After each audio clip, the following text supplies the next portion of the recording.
ये कि हम में से अक्सर लोग नाकामी से डरते हैं। कभी एग्ज़ाम्स में नाकामी, कभी कारोबार में, कभी रिश्तों में और कभी अपने ख्वाब पूरे करने में। लेकिन एक बात हमेशा याद रखें कि नाकामी किसी भी चीज़ का एंड नहीं होता, बल्कि स्टार्ट होता है। और नाकामी इंसान को ख़त्म नहीं करती, बल्कि इंसान को कामयाबी के नए रास्ते दिखाती है। और ये भी हमें पता है कि दुनिया के जितने बड़े लोग हैं वो पहले कई बार फेल हुए हैं। फ़र्क सिर्फ ये था कि उन्होंने हार मानने की बजाय दोबारा उठकर कोशिश की। तो आज हम ये जानेंगे कि नाकामी के खौफ पर काबू कैसे पाया जाए, और इस पर बात करने के लिए मेरे साथ मौजूद है मोटिवेशनल स्पीकर कासिम अली शाह साहब। अस्सलाम वालेकुम, कैसे हैं आप? वालेकुम अस्सलाम नूर, बहुत शुक्रिया। मैं बिल्कुल ठीक ठाक हूँ, अल्लाह का बहुत शुक्र है जी, अल्हम्दुलिल्लाह। सर, सबसे पहले तो बताएं कि लोगों में एक्सेप्टेंस नहीं होती। अगर वो गलती भी कर लेना तो वो अपनी हम कहते हैं ना दूसरों को माफ़ करें, वो अपने आप को ही माफ़ नहीं करते और उस ट्रॉमा से या उस गिल्ट से वो निकल नहीं पाते। और हम ये भी देखते हैं कि लोग इस डर से कोई भी नई चीज़ ट्राई नहीं करते, कोई इम्तिहान नहीं देंगे, एंट्री टेस्ट नहीं देंगे कि हम फेल हो जाएंगे। तो इस चीज़ को हम अपने अंदर से कैसे निकाल सकते हैं, क्योंकि हमने ये भी सुना है you attract what you fear. बिल्कुल ठीक कह रहे हैं। अच्छा देखिए, सबसे पहले तो ये वाजे कर लीजिए कि लोग नाकाम होने से इसलिए डरते हैं कि उनके पास एक सोशल प्रेशर होता है। लोग क्या कहेंगे, दुनिया क्या कहेगी, पेरेंट्स क्या कहेंगे, टीचर्स क्या कहेंगे और सब देखने वाले क्या कहेंगे। और ये सोशल प्रेशर आपको इस पट्टी में, जो इंडो पाक की पट्टी में हम रहते हैं, यहाँ पर ज़्यादा है। ताना मेना तंज बुलिंग, आपको उसकी मिकदार यहाँ पर ज़्यादा मिलेगी। बिल्कुल ऐसे ही मेरा ख्याल है कि हम एज अ नेशन मीम्स बनाने की फैक्ट्री बन गए हैं। इतनी दुनिया में मीम्स कहीं नहीं बनती होंगी, हम किसी को नहीं छोड़ते। हम तो कामयाब बंदे को नहीं छोड़ते, और वो बेचारा जो अभी अभी उड़ान भर के अपने पर सीधे कर रहा है और आसमान की बुलंदियों की तरफ देख रहा है, उसके तो हम सबसे बड़े दुश्मन। लिहाजा ये सोशल प्रेशर कि जब हम नाकाम होंगे तो दुनिया क्या कहेगी, इस सोशल प्रेशर और इस फियर की वजह से हम कदम ही नहीं उठाते। बिल्कुल। यानी वो जो नाकाम ही नहीं हुआ वो कामयाब कैसे होगा। नाकामी कामयाबी का हिस्सा है। फिर एक नाकामी मुकम्मल जिंदगी की नाकामी नहीं है। आपके अगर लाइफ को समझाने के लिए एक ट्रेजेक्ट्री बनाएं, स्ट्रेट लाइन चलें, बना लें कि यहाँ जिंदगी शुरू हुई है और यहाँ ख़त्म हो रही है। इस 60-70 साल की ज़िंदगी में कई नाकामियाँ आती हैं और कई कामयाबियाँ भी आती हैं। जब आप समझ लेते हैं कि ये नाकामी कामयाबी का ही हिस्सा है। क्यों? बड़ी नाकामियाँ आपको कुछ ऐसा सिखा रही होती हैं जो आपको स्कूल, कॉलेज, यूनिवर्सिटी, माँ बाप नहीं सिखा सकते। वो आपको कहते हैं मछली जो है ना, वो पत्थर चाट के आती है तो उससे समझ आती है। वो जब तक आप खे नहीं खाते पंजाबी का वर्ड, जब तक आप वो फेस नहीं करते, लाख किसी को रोकते रहिए। अच्छा, कुछ लोग ना थोड़े से ज़्यादा उनमें इनिशिएटिव और ज़्यादा उनका वो डोपामिन हाई होता है, ज़्यादा करेज होती है, वो ज़्यादा पंगे लेते हैं, वो ज़्यादा अटैम्प्ट्स करते हैं। उनको भी ना बजाय बड़ी नसीहतों करने के, उन्हें कहते हैं ये तुसी कर लो ताकि ਤੁਹਾਡਾ ਜਿਹੜਾ ਨਾ ਨਿਕਲ ਜਾਏ ਜਿਹੜਾ ਦਿਮਾਗ ਦੇ ਵਿੱਚ। सिर्फ अमरूद ਵਿੱਚ कीड़ा नहीं होता, ਇੱਥੇ भी कीड़ा होता है बाजू का। सो गुजारिश ये है कि फेलियर बजाते खुद एक ब्लेसिंग है। हम पाकिस्तानी और यंगस्टर्स जो हमें जी जनरेशन सुन रही है, उनका चैलेंज ये है, क्योंकि हमारा कल्चर जो है उसमें ये सोशल प्रेशर, ये बातें ताने मेने ज़्यादा हैं, तो ये फियर हमें ज़्यादा महसूस होता है। अदरवाइज़ हम लाख तनकीद करते हैं और तनकीद हमारी जायज़ भी है इसराइल पे, यहूदियों पे। लेकिन मैं आपको बता दूं कि दुनिया में इन्वेंशन और दुनिया में साइंटिफिक जितनी रिसर्च है, उसमें लीडिंग अगर इस वक्त कोई कौम है दुनिया की तो वो यहूदी हैं। जे जाए कि हमारे तो शदीद उनसे इख्तलाफात हैं, इसीलिए तो लोग कहते हैं कि वही कंट्रोल कर रहे हैं दुनिया। लेकिन आप कभी जाके उस कल्चर को स्टडी करें जिस कल्चर में उनकी ये वाली साइड देखें। दुश्मन में भी कुछ मुस्बत है तो उससे ले लेना चाहिए। किसी काफिर में भी कोई खैर वाली बात है, वो खैर ले लें, बाकी छोड़ दें, ठीक है।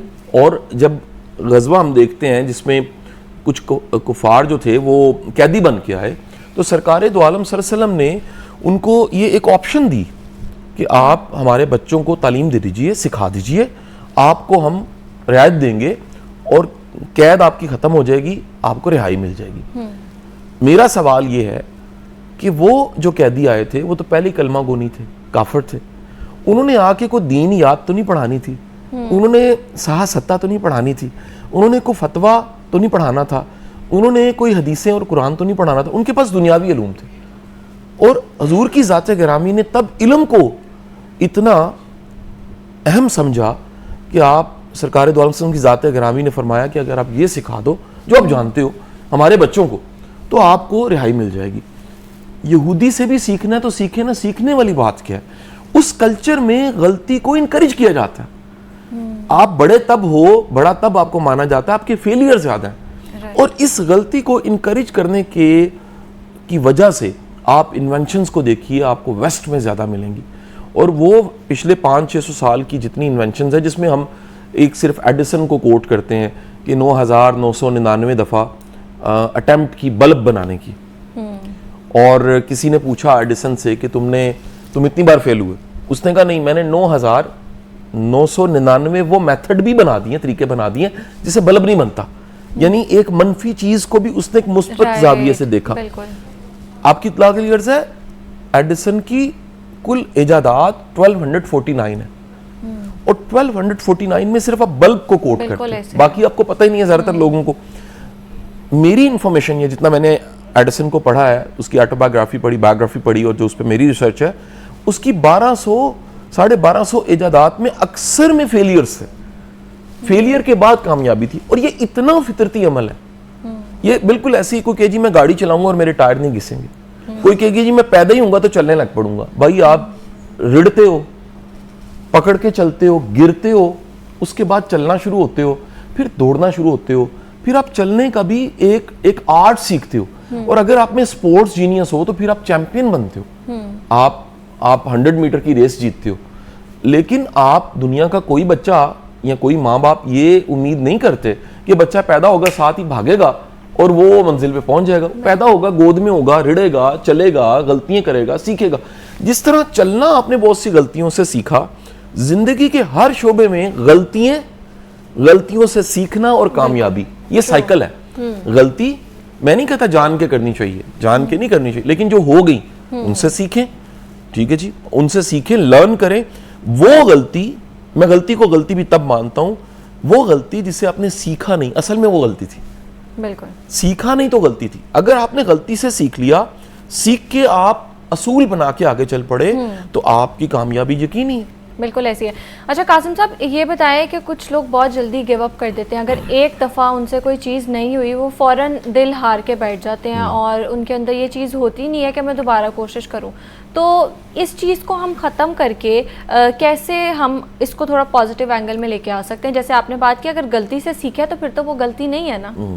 सबसे पहले कोई भी हमारा सुनने वाला जो किसी भी तरह के फेलियर को फेस कर रहा है, वो अपने साथ बातचीत करे। मेरी बातचीत सुनने के बाद, आपको स्क्रीन पे देखने के बाद, फिर अपने आप से बातचीत करें। और अपने आप से बातचीत का पहला नुक्ता ये कि ये फेलियर जो आ गया, ये है, इसको एक्सेप्ट करना है। ये भी मेरी ज़िंदगी का एक हिस्सा है, ये भी मेरे रास्ते का, मेरे ट्रैक का, मेरे एक विजन का पार्ट है। और रुक के उसको फर्स्ट ऑफ ऑल आंखों में आंखें डाल के फेस करके, ये बड़ी इंपॉर्टेंट चीज़ है। ये जो हम अवॉइड करते हैं ना, कि हमें किसी ने कहा वो तुम तो फेल हो गए थे और हम शर्मिंदा होकर निकल जाते हैं, मिलना नहीं चाहते, या हम कहते हैं प्लीज़ चेंज द टॉपिक, ये बात नहीं करनी, उसकी बजाय उसे फेस करें।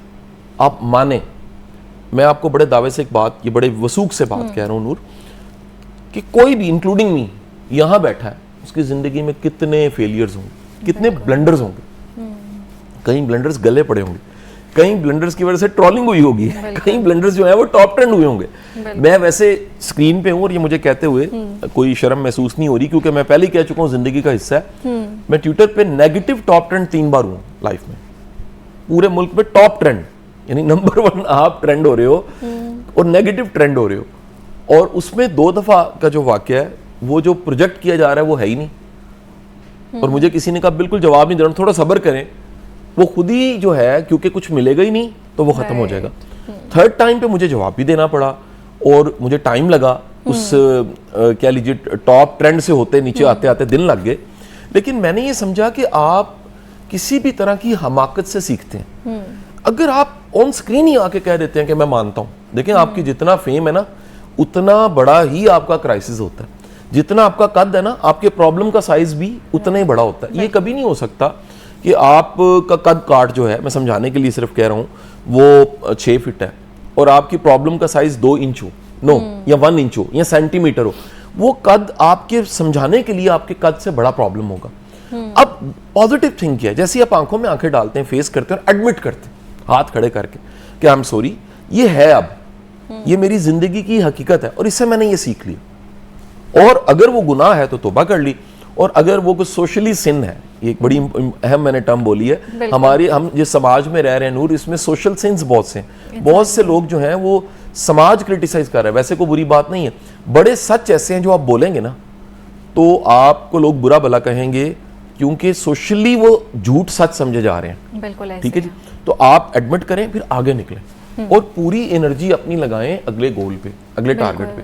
और जैसे ही आप अपनी पूरी एनर्जी और सारा अपना आप अगले गोल, अगले टारगेट पे लगाते हैं, तो मैं आपको बड़े वसूख से, ये आज का सबसे महंगा जुमला है जो ऑन स्क्रीन 9 बज के और तकरीबन 42 मिनट पे मैं स्क्रीन पे बैठे कह रहा हूँ, वो जुमला ये है कि जब भी आप किसी हर्डल, किसी प्रॉब्लम, किसी नाकामी को फेस करके निकल जाते हैं उससे आगे, आप अपने नेक्स्ट वर्जन पे होते हैं, आप अपने ही नेक्स्ट लेवल पे होते हैं।